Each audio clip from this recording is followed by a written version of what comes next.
माता दी हम लेके आयल बनी रौरा सब खाती बहुत ही प्यारा जोग गीत।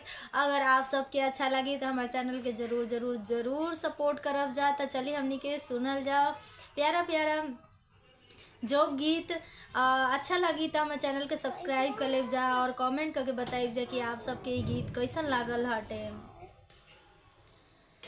अरे मैलाल जोगवा पियर जोगवा कहाँ बेचाला ना। अरे मैलाल जोगवा पियर जोगवा कहाँ बेचाला ना। अरे मैं काला बंदा सुंदर बंदी के खोजलस ना। अरे मैं काला बंदा सोनर बंदी के खोजलस ना। अरे मैं लाल जोगवा पियर जोगवा कहाँ बेचाला ना। अरे मैं लाल जोगवा पियर जोगवा कहाँ बेचाला ना।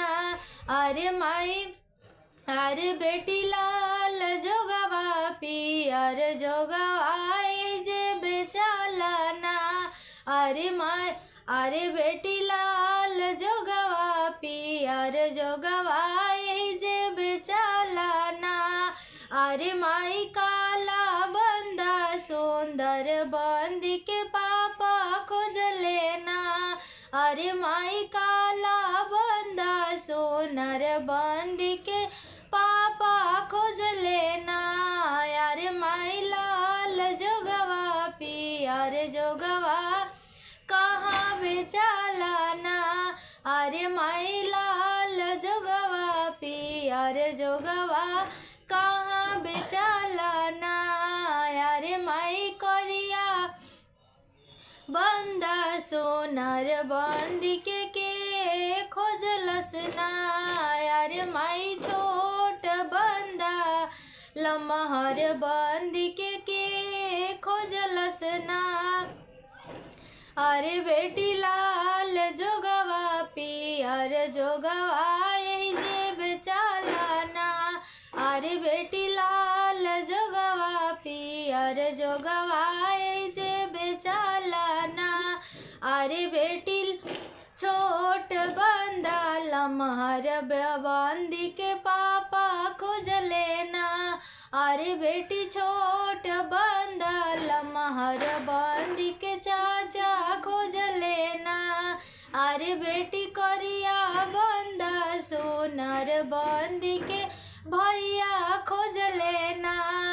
अरे माई लाल जोगवा पियर जोगवा कहाँ बेचाला ना।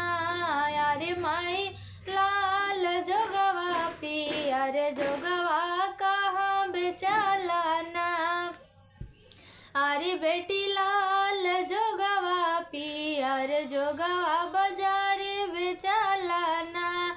अरे बेटी लाल जोगवा पियर जोगवा जे बेचाला ना। अरे बेटी मोट दुल्हा पातर कन्या के भैया खोज लेना। अरे बकलोला दुल्हा सोनर बंदी के बाबा खोज लेना। अरे माई लाल जोगवा पियर जोगवा कहाँ बेचाला ना। अरे माई लाल जोगवा पियर जोगवा कहाँ बेचाला ना। तई रहला जोग के गीत। अगर आप सबके अच्छा लगल हो तो हमारे चैनल के जरूर जरूर जरूर सपोर्ट करब जा। जय माता दी, हर हर महादेव।